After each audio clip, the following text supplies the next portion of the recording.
The Battle of Sluis, fought on 24 June 1340, was one of the most important naval battles of the Middle Ages and a foundational event at the outset of the Hundred Years' War, as it decisively shaped the balance of power between England and France at sea. The conflict arose from Edward III's claim to the French throne and the broader struggle for political dominance in Western Europe, in which control of the English Channel was essential for transporting armies, supplies, and money. In the months leading up to the battle, the French crown had assembled a large fleet in the estuary of the Zwin near the port of Sluis, a strategic location that allowed them to threaten English coastal towns and, more importantly, to block Edward III from landing his forces on the continent. The French fleet, commanded by experienced officers Hugh Quiéret and Nicolas Béhuchet, was numerically superior and included a mixture of royal warships, hired merchant vessels, and large cogs adapted for combat, many of them heavily built and high-sided.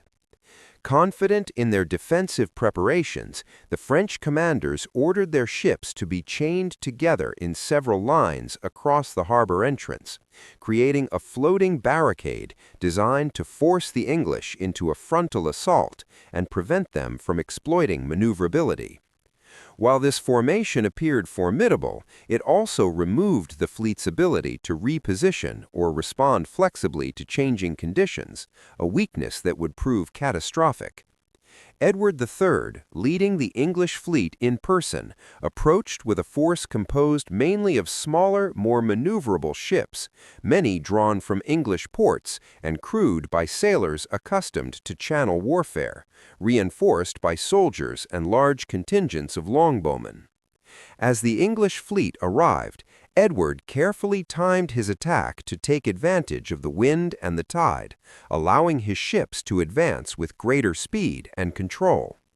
The battle quickly devolved into close-quarters combat as English ships rammed, grappled, and boarded the immobilized French vessels, transforming the naval engagement into something resembling a massive land battle fought on wooden platforms.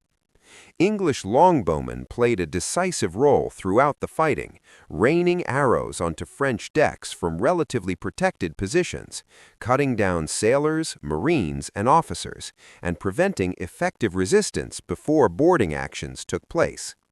The French, crowded onto their chained ships and unable to retreat or redeploy, suffered devastating losses, and attempts to bring up reinforcements from the rear were hampered by confusion and the sheer congestion of the fleet. As the hours passed, the battle turned into a slaughter, with French ships captured one by one or sunk after fierce resistance, and many sailors drowning in the confined waters of the estuary. Both French commanders were killed during the fighting, further contributing to the collapse of coordination and morale, while Edward III maintained overall command and encouraged his men, reinforcing the sense of discipline and purpose within the English ranks. By the end of the day, the French fleet had effectively ceased to exist as a coherent fighting force, with chroniclers reporting thousands of casualties and only a handful of ships escaping destruction. The scale of the defeat was so severe that it shocked contemporaries and shattered French naval power for years to come.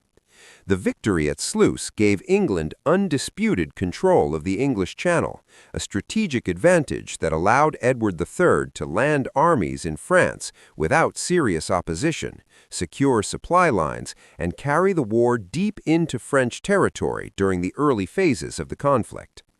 Beyond its immediate strategic consequences, the battle demonstrated the growing importance of naval warfare in medieval politics and highlighted the effectiveness of combined arms tactics, particularly the integration of missile troops such as longbowmen into naval combat. Sluis also underscored the limitations of rigid defensive strategies at sea and marked a shift toward more flexible, aggressive naval doctrines, establishing England as a dominant maritime power and setting a precedent for future English successes on the water during the Hundred Years' War.